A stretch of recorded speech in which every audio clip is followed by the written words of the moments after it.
اعوذ باللہ من الشیطان الرجیم بسم اللہ الرحمن الرحیم فلما احس عیسیٰ منہم الکفر قال من انصاری الی اللہ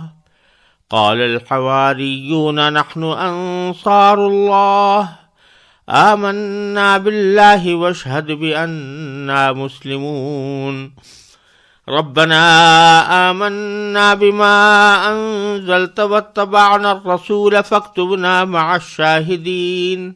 ومكروا ومكر الله والله خير الماكرين إذ قال الله يا عيسى إني متوفيك ورافعك إلي ومطهرك من الذين كفروا وجاعل الذين اتبعوك فوق الذين كفروا إلى يوم القيامة ثم إلي مرجعكم فأحكم بينكم فيما كنتم فيه تختلفون فأما الذين كفروا فأعذبهم عذابا شديدا في الدنيا والآخرة وما لهم من ناصرين وأما الذين آمنوا وعملوا الصالحات فيوفيهم أجورهم والله لا يحب الظالمين ذلك نتلوه عليك من الآيات والذكر الحكيم إن مثل عيسى عند الله كمثل آدم خلقه من تراب ثم قال له كن فيكون الحق من ربك فلا تكن من الممترين۔ ان آیات کا ترجمہ پیش خدمت ہے۔ اس سے پہلے ان آیات سے پہلے گفتگو یہ چل رہی تھی کہ اللہ تبارک و تعالی نے کس طرح مریم سے حضرت علیہ السلام کو بغیر باپ کے پیدا کیا اور پھر انہیں پیغمبر بنایا اور بہت سے معجزات عطا فرمائے۔ ظاہر ہے کہ یہ پیغمبر اس لیے بھیجے گئے تھے کہ لوگوں کو دین حق کی طرف دعوت دیں، اور حضرت عیسیٰ علیہ السلام سے پہلے بنی اسرائیل بہت سی گمراہیوں میں مبتلا ہو گئے تھے، ان گمراہیوں سے ان کو نکالیں۔ اس کے علاوہ جس علاقے میں حضرت عیسیٰ علیہ السلام بھیجے گئے تھے وہ بت پرستوں کا مرکز تھا، وہاں بتوں کی پوجا کی جاتی تھی۔ اس واسطے حضرت عیسیٰ علیہ السلام کو یہ فریضہ بھی سونپا گیا تھا کہ وہ ان کو توحید کی طرف دعوت دیں اور بتوں کی پرستش سے روکیں۔ چنانچہ حضرت عیسیٰ علیہ السلام نے وہی فریضہ انجام دیا، جیسا کہ انبیاء کرام ہمیشہ اس قسم کے فرائض انجام دیا کرتے ہیں۔ اس کے بعد کا اللہ تعالیٰ ذکر فرما رہے ہیں فلما احس عیسیٰ منہم الکفر سے لے کر ان آیات تک جو میں نے تلاوت کی ہیں، یہ ان کے دعوت یعنی دین حق کی دعوت لوگوں کے سامنے پیش کرنے کے بعد کے واقعات کا بیان ہے۔ ترجمہ میں پہلے کرتا ہوں کہ اللہ تبارک و تعالی نے فرمایا پھر جب عیسیٰ نے محسوس کیا کہ وہ کفر پر آمادہ ہے تو انہوں نے اپنے پیرووں سے کہا کون کون لوگ ہیں جو اللہ کی راہ میں میرے مددگار ہوں؟ حواریوں نے کہا ہم اللہ کے دین کے مددگار ہیں، ہم اللہ پر ایمان لا چکے ہیں اور آپ گواہ رہیے کہ ہم فرما بردار ہیں۔ اے ہمارے رب، آپ نے جو کچھ نازل کیا ہے ہم اس پر ایمان لائے ہیں اور ہم نے رسول کی اتباع کی ہے، لہذا ہمیں ان لوگوں میں لکھ لیجئے جو حق کی گواہی دینے والے ہیں۔ اور ان کافروں نے عیسیٰ علیہ السلام کے خلاف خفیہ تدبیریں کیں اور اللہ نے بھی خفیہ تدبیر کی، اور اللہ سب سے بہتر تدبیر کرنے والا ہے۔ یہ تدبیر اس وقت سامنے آئی جب اللہ نے کہا تھا کہ اے عیسیٰ، میں تمہیں صحیح سالم واپس لے لوں گا اور تمہیں اپنی طرف اٹھا لوں گا، اور جن لوگوں نے کفر اپنا لیا ہے ان کی ایذا سے تمہیں پاک کر دوں گا، اور جن لوگوں نے تمہاری اتباع کی ہے ان کو قیامت کے دن تک ان لوگوں پر غالب رکھوں گا جنہوں نے تمہارا انکار کیا ہے۔ پھر تم سب کو میرے پاس لوٹ کر آنا ہے، اس وقت میں تمہارے درمیان ان باتوں کا فیصلہ کروں گا جن میں تم اختلاف کرتے تھے۔ چنانچہ جو لوگ ایسے ہیں کہ انہوں نے کفر اپنا لیا ہے ان کو تو میں دنیا اور آخرت میں سخت عذاب دوں گا، اور ان کو کسی طرح کے مددگار میسر نہیں آئیں گے۔ البتہ جو لوگ ایمان لائے ہیں اور انہوں نے نیک عمل کیے ہیں ان کو اللہ ان کا پورا پورا ثواب دے گا، اور اللہ ظالموں کو پسند نہیں کرتا۔ اے پیغمبر، یہ وہ آیتیں اور حکمت بھرا ذکر ہے جو ہم تمہیں پڑھ کر سنا رہے ہیں۔ اللہ کے نزدیک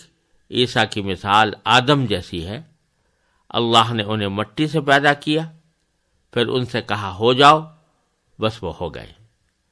حق وہی ہے جو تمہارے رب کی طرف سے آیا ہے، لہذا شک کرنے والوں میں شامل نہ ہو جانا۔ ان آیات میں اللہ تبارک و تعالیٰ نے یہ بیان فرمایا ہے کہ عیسیٰ علیہ السلام نے اپنی دعوت جب شروع کی تو ان کے مخالفین پیدا ہو گئے، جیسا کہ ہر نبی، ہر رسول اور ہر داعی حق کے ساتھ یہی ہوتا ہے کہ جب وہ دعوت لے کر کھڑا ہوتا ہے تو کچھ لوگ تو اس کو تسلیم کرتے ہیں اور کچھ لوگ اس کی مخالفت پر اور دشمنی پر آمادہ ہو جاتے ہیں۔ چنانچہ ایسا ہی حضرت عیسیٰ علیہ السلام کے ساتھ بھی ہوا کہ انہوں نے جب دعوت کا آغاز کیا تو لوگ ان کے در پہ آزار ہو گئے، ان کو ستانے لگے۔ اس موقع پر انہوں نے اپنے پیرووں سے کہا کہ من انصاری الی اللہ، کون ہے جو میری مددگار ہوں اللہ کے راستے کے طرف چلنے میں۔ اس سے یہ بات معلوم ہوئی کہ ایک داعی حق کا کام یہ ہے کہ وہ اپنی دعوت کا آغاز تو کسی ساتھی اور مددگار کا انتظار کیے بغیر کر دے، اور اکثر و بیشتر ایسا ہی ہوا ہے کہ انبیاء کرام نے تنہا اپنی دعوت کا کام شروع کر دیا۔ پھر آگے چل کر جب رکاوٹیں پیدا ہوں، مخالفتیں آئیں، تو اس وقت میں پھر وہ اس کے اپنے مددگار بھی کچھ تلاش کر کے ایک جماعت بنا لے۔ تو اس طرح حق کا کام کسی جماعت بنانے پر موقوف نہیں ہوتا کہ پہلے سے جماعت بنائی جائے پھر کام شروع کیا جائے، بلکہ حق کا کام تنہا بھی شروع ہوتا ہے، اور تنہا ایک شخص دعوت کا کام لے کر کھڑا ہو جاتا ہے، پھر رفتہ رفتہ اس کے ساتھ کچھ لوگ جمع ہو جاتے ہیں تو جماعت بھی بن جاتی ہے۔ میں تو تنہا ہی چلا تھا جانب منزل، مگر لوگ کچھ ملتے گئے اور کارواں بنتا گیا۔ یہ طریقہ انبیاء علیہ السلام کا رہا ہے۔ حضرت عیسیٰ علیہ السلام نے بھی ایسا ہی کیا، لیکن جب انہوں نے دیکھا کہ یہ لوگ کفر پر آمادہ ہیں، اور کفر پر آمادہ ہی نہیں ہے بلکہ تکلیف پہنچانے پر بھی آمادہ ہیں، تو انہوں نے فرمایا کہ من انصاری الی اللہ، کون ہے جو میری مددگار ہوں اللہ کے راستے تک پہنچانے کے لیے، یا اللہ کا پیغام پہنچانے کے لیے، اللہ کے راہ میں میرے مددگار ہوں۔ قال الحواریون، تو حواریوں نے کہا کہ ہم نحن انصار اللہ، ہم اللہ کے مددگار ہیں، یعنی اللہ کے دین کے مددگار ہیں۔ حواری حضرت عیسیٰ علیہ السلام کے شاگردوں کو کہا جاتا ہے۔ حضرت عیسیٰ علیہ السلام کے صحابہ کے ساتھیوں اور شاگردوں کو اسی طرح حواری کہتے ہیں، جیسے نبی کریم سرور دو عالم صلی اللہ علیہ وسلم کے ساتھیوں اور آپ پر ایمان لانے والوں کو جو آپ کی دور میں موجود تھے ان کو جس طرح صحابہ کہا جاتا ہے، حضرت عیسیٰ علیہ السلام کے صحابہ کو حواری کے لفظ سے تعبیر کیا جاتا ہے۔ کیوں کیا جاتا ہے؟ حواری کی اصل حقیقت کیا ہے؟ اس میں مختلف باتیں کہی گئی ہیں، اور زیادہ صحیح بات یہ ہے کہ حواری کے معنی ہوتا ہے خالص، جس میں ملاوٹ نہ ہو۔ تو یہ حضرت حواریین جو تھے، جو حضرت عیسیٰ علیہ السلام کے ساتھی تھے، یہ خالص تھے، ان میں کوئی ملاوٹ نہیں تھی، اور یہ خالصتاً اللہ تعالیٰ کی رضا کی خاطر حضرت عیسیٰ علیہ السلام کے ساتھ ہوئے تھے، ان کے مددگار بنے تھے، اس لیے ان کو حواریین کہا جاتا ہے۔ اور انہوں نے، حواریین نے حضرت عیسیٰ علیہ السلام کی پکار کے جواب میں ایک طرف اپنے خود ایمان لانے کا اظہار کیا، دوسرا اس بات کا کہ حضرت عیسیٰ علیہ السلام سے یہ گزارش کی کہ آپ گواہ بنیں اس بات کے کہ ہم نہ صرف ایمان لائے ہیں بلکہ مکمل فرما بردار بھی آپ کے رہیں گے۔ تو فرمایا پہلے تو آمنا باللہ، ہم اللہ پر ایمان لائے، وشہد، اور حضرت عیسیٰ علیہ السلام سے خطاب ہے یا اللہ تعالیٰ سے خطاب ہے کہ بِأَنَّا مسلمون، ہم فرما بردار ہیں، گواہ رہیے کہ ہم فرما بردار ہیں۔ یعنی صرف زبانی طور پر ایمان لانے پر ہی ہم اکتفا نہیں کریں گے، اور صرف عقیدہ دل میں پیدا کرنے پر اکتفا نہیں کریں گے، بلکہ ہماری پوری زندگی آپ کی فرما برداری میں گزرے گی، ہم آپ کے فرما بردار ہوں گے، اور جو آپ کا حکم ہوگا اس حکم کو تعمیل کریں گے، اس کو مانیں گے اور اسی پر عمل کریں گے۔ فرما بردار کے لیے یہاں پر وہی لفظ آیا ہے مسلمون، وشہد بِأَنَّا مسلمون، آپ گواہ رہیے کہ ہم فرما بردار ہیں۔ اور جیسا کہ میں پہلے عرض کر چکا ہوں، مسلم کا لفظ لغوی معنی میں تو یہی مفہوم رکھتا ہے کہ کوئی کسی کا فرما بردار ہو، لیکن یہ اصطلاح بن گئی ہے دین حق کی پیروی کرنے والے کی، جو اللہ تعالیٰ کے احکام کی فرما برداری کرے۔ چنانچہ انہوں نے اپنے ایک طرف ایمان کا اعلان کیا، دوسرے فرما برداری کا اعلان کیا۔ اس سے پتہ چلا کہ صرف عقیدہ رکھ لینا یا زبان سے اس عقیدے کا اظہار کر دینا ہی کافی نہیں ہے، بلکہ پھر آدمی کو چاہیے کہ وہ اپنے آپ کو اللہ تعالیٰ کا تابع فرمان بنائے، فرما بردار بنائے، اور اپنی پوری زندگی میں اللہ تعالیٰ کے احکام کی پیروی کرے۔ اور پھر آگے انہوں نے اللہ تعالیٰ سے درخواست کی کہ ربنا آمنا بما انزلتا، اے ہمارے پروردگار، ہم اس کتاب پر یا اس کلام پر یا اس چیز پر بھی ایمان لائے ہیں جو آپ نے نازل کی ہے، یعنی بظاہر اس سے مراد انجیل ہے جو حضرت عیسیٰ علیہ السلام پر نازل کی گئی تھی۔ واتبعنا الرسول، اور ہم نے رسول کی اتباع کی ہے، فاکتبنا مع الشاہدین، تو ہمیں حق کی گواہی دینے والوں میں ہمارا نام بھی لکھ لیجئے اور ہمیں ان میں شامل فرما لیجئے۔ یہ اعلان کر دیا حواریین نے، اور حواریین نے اپنے اس عہد کے مطابق اور اپنے اس ارادے کے اظہار کے مطابق حضرت عیسیٰ علیہ السلام کی مسلسل مدد کا سلسلہ جاری رکھا، اور حضرت عیسیٰ علیہ السلام کی ہر طرح نصرت کرتے رہے، اور ہر طرح کے گرم و سرد میں حضرت عیسیٰ علیہ السلام کا ساتھ دیا۔ پھر آگے حضرت عیسیٰ علیہ السلام کے ساتھ جو یہودیوں نے اور بت پرستوں نے جو سلوک کیا، اس کا مختصر سا ذکر اللہ تعالیٰ فرماتے ہیں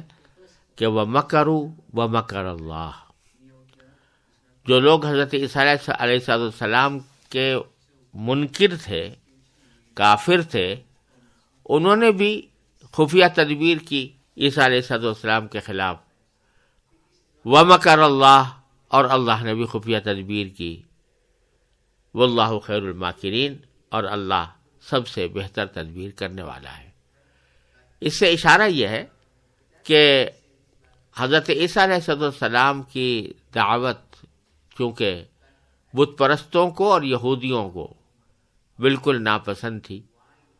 تو اس وجہ سے انہوں نے مخالفت پر کمر باندھی ہوئی تھی، یہاں تک کہ بالآخر یہ فیصلہ کر لیا گیا کہ عیسیٰ علیہ السلام کو سولی پر چڑھایا جائے۔ اسی سے یہی در حقیقت مکرو کے لفظ میں اسی تدبیر کی طرف اشارہ ہے کہ انہوں نے تدبیر کر لی کہ لوگوں کو جمع کر لیا اس کام کے لیے کہ عیسیٰ علیہ السلام کو گرفتار کریں، گرفتار کر کے سولی کے مقام پر لے جائیں اور ان کو سولی پر چڑھائیں۔ یہ ساری تدبیریں اور سارا منصوبہ یہ مکرو کے اندر داخل ہے، یعنی انہوں نے یہ تدبیریں کی۔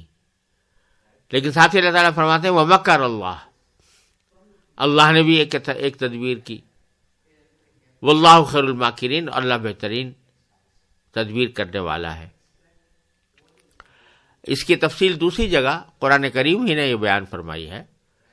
کہ ان لوگوں نے تو سارے انتظامات یہ کر لیے تھے کہ حضرت عیسیٰ علیہ السلام کو سولی پر چڑھایا جائے،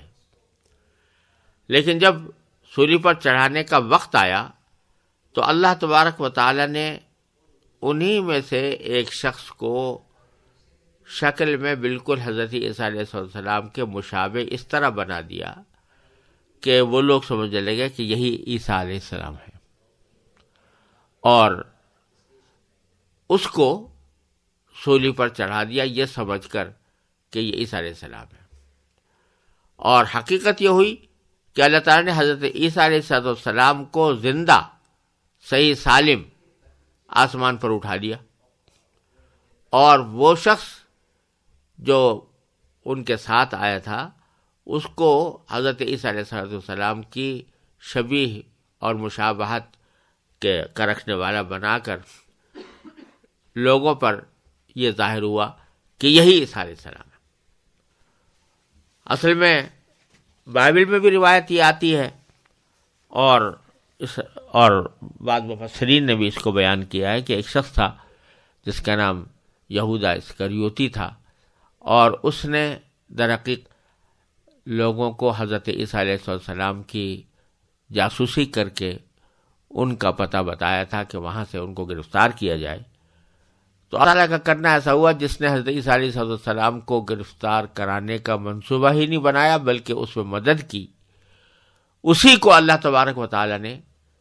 حضرت عیسیٰ علیہ السلام کا ہم شکل اس طرح بنا دیا کہ وہ لوگ یہ سمجھے کہ یہ عیسیٰ علیہ السلام ہے، اور اس طرح اس کو سولی پر چڑھا دیا، اور یہ سمجھے کہ ہم نے حضرت عیسیٰ علیہ السلام کو سولی پر چڑھا کر ختم کر دیا ہے۔ حقیقت یہ ہے کہ اللہ تبارک و تعالیٰ نے ان کو آسمان پر اٹھا لیا تھا، جیسا کہ آگے اللہ تبارک و تعالیٰ خود فرما رہے ہیں۔ تو وَمَكَرُوا یعنی انہوں نے تدبیر کی، اس سے تو اشارہ ہے ان کے قتل کے منصوبے اور سولی دینے کے منصوبے کی طرف، اور وَمَكَرَ اللَّهُ اللہ نے بھی خفیہ تدبیر کی، اس سے اشارہ ہے اس ساری انتظام کی طرف جو اللہ تعالیٰ نے اپنے فضل و کرم سے فرمایا کہ عیسیٰ علیہ السلام کو اوپر اٹھا لیا اور ایک دوسرا شخص ان کا ہم شکل بنا کر ان کی جگہ سولی پر چڑھ گیا۔ تو اس کو فرماتے ہیں کہ واللہ خیر الماکرین، اللہ تعالیٰ بہترین تدبیر کرنے والا ہے۔ یہاں یہ بات بھی سمجھ لینے کی ہے کہ بعض جگہ اللہ تبارک و تعالیٰ انسانوں کی سطح پر سمجھنے کے لیے ایسے الفاظ استعمال کرتے ہیں جو ہمارے سمجھ سے قریب ہوں، ورنہ اللہ تبارک و تعالیٰ کوئی تدبیر کرنے کا محتاج نہیں ہے۔ تدبیر اس کو تو کن کہہ دیا، کن بھی کہنے کا محتاج نہیں ہے۔ وہ اگر صرف ارادہ کر لے تو جو ارادہ کر لیتا ہے وہی کام ہو جاتا ہے، اس کو کوئی تدبیر کرنے کی حاجت نہیں۔ تدبیر کی حاجتیں ہمیں انسانوں کو ہوتی ہیں کہ وہ کوئی تدبیر کرے، کوئی منصوبہ بنائے، لیکن اللہ تبارک و تعالیٰ کسی منصوبہ تدبیر کے نہ پابند ہوتے ہیں نہ ان کے لیے ضروری ہوتا ہے۔ لیکن جب ہم سے گفتگو فرماتے ہیں تو ہماری ذہنی سطح کے مطابق بات کرتے ہیں، تو ہم چونکہ خفیہ تدبیر دنیا میں کرتے رہتے ہیں تو اسی سطح کے مطابق اللہ تعالیٰ نے اپنے عمل کو بھی خفیہ تدبیر سے تعبیر فرمایا۔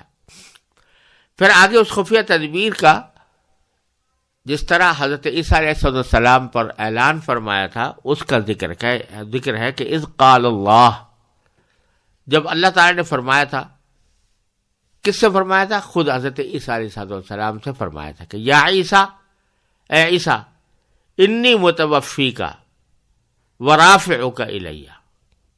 آپ نے یعنی حضرت عیسیٰ علیہ السلام کی جس وقت گرفتاری کے منصوبے بن رہے تھے، سولی پر چڑھانے کے منصوبے بن رہے تھے، گرفتار کیا ہوا تھا، تو گرفتار کیا جا رہا تھا، تو اس وقت میں اللہ تعالیٰ نے حضرت عیسیٰ علیہ السلام پر بذریعہ وحی کچھ وعدے فرمائے تھے. ایک وعدہ یہ کہ انی متوفیک ورافعک الیہ،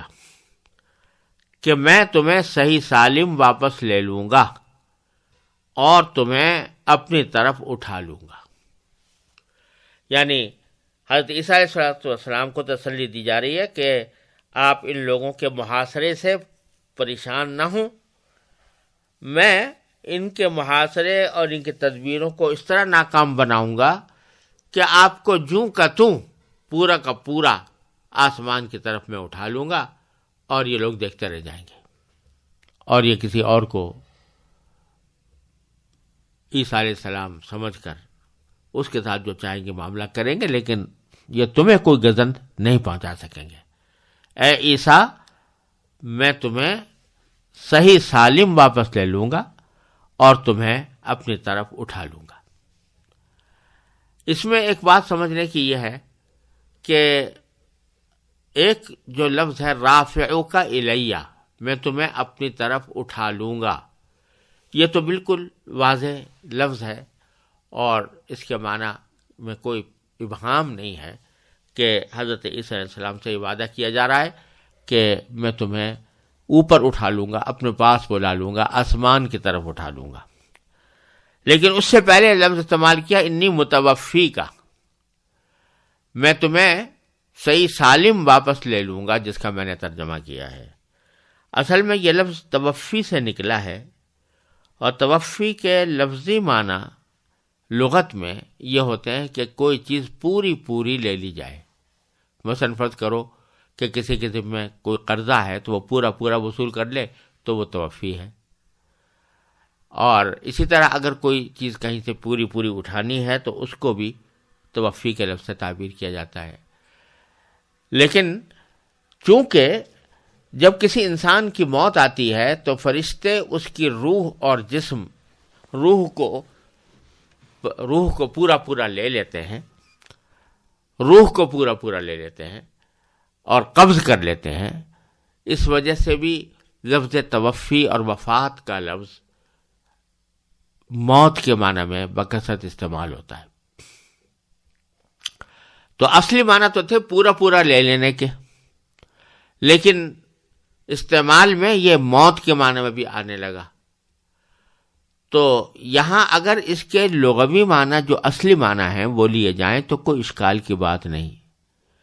کہ اے عیسیٰ، میں تمہیں واپس پورا صحیح سالم واپس لے لوں گا. یعنی اس طرح لے لوں گا کہ تمہارا جسم، تمہاری روح سب پوری کی پوری میں اٹھا لوں گا، اور ان لوگوں کو اس بات کا موقع نہیں ملے گا کہ وہ تمہیں کوئی گزند پہنچا سکے.